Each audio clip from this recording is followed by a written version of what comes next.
Voici comment son amour pour l'argent et la couture l'a presque menée dans l'autre monde. Écoutez cette histoire. Ma tante, femme de ménage à l'époque, avait perdu son travail quand ses patrons étaient partis en Europe. Ne voulant pas rester à la maison sans rien faire, elle a décidé d'ouvrir un petit atelier de couture à domicile dans la cour familiale. Au début, ce n'était pas facile. Mais très vite, on parlait de son travail dans le quartier. Des voisines et même des femmes venant de loin venaient lui confier dorénavant leurs vêtements. Peu à peu, elle prenait goût à ce travail, tellement qu'elle acceptait même de coudre après les heures de fermeture. Parfois très tard dans la nuit, elle restait assise sur sa machine à pédales avec des clientes qui attendaient. Son mari n'était pas d'accord.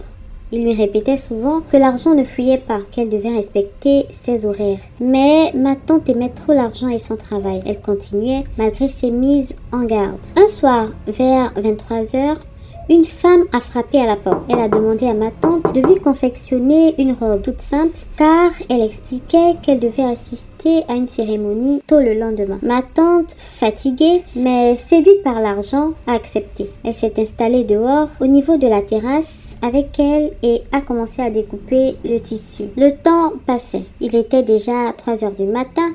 Et elle n'avait toujours pas fini d'assembler la moitié du tissu bleu de la dame. Son mari, inquiet, est sorti de la chambre. En la voyant seule, travaillant avec sa machine à coudre, il lui a demandé ce qu'elle faisait dehors à cette heure. Ma tante a répondu qu'elle cousait pour une dame. Mais son mari lui a dit qu'il ne voyait personne. Pensant qu'il se moquait d'elle, ma tante a insisté en disant ceci. Mais tu ne vois pas la cliente qui est assise devant moi. Alors son mari est allé chercher un miroir pour lui démontrer le contraire. Quand il l'a placée devant elle, ma tante s'est vue assise toute seule. La femme qu'elle croyait habillée n'apparaissait pas. Ma tante a poussé un cri. Elle a compris qu'elle était la seule à voir cette cliente. Et aussitôt, la mystérieuse femme a disparu. Dans la même cour, il vivait une vieille dame d'ethnie bassa, tradie praticienne. Ainsi, le mari de ma tante est allé la réveiller et lui a raconté ce qui venait de se passer. La vieille dame Bassa a expliqué que ma tante avait rencontré un génie. Ce dernier voulait la punir parce qu'elle travaillait trop tard dans la nuit, perturbant ainsi ses activités nocturnes. Après cette nuit, ma tante est tombée gravement malade. Elle a souffert près de 2 ans.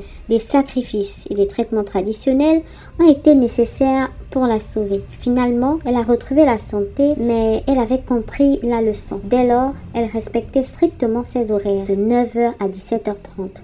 Pas plus ni moins. Et plus jamais, elle n'a accepté de travail après la tombée de la nuit. Je rappelle que cette histoire nous a été envoyée par une abonnée du Cameroun. Que pensez-vous de cette histoire? Avez-vous déjà vécu une expérience similaire ou en avez-vous déjà entendu parler? Dites-le nous en commentaire. À très bientôt, la conteuse Gaboma.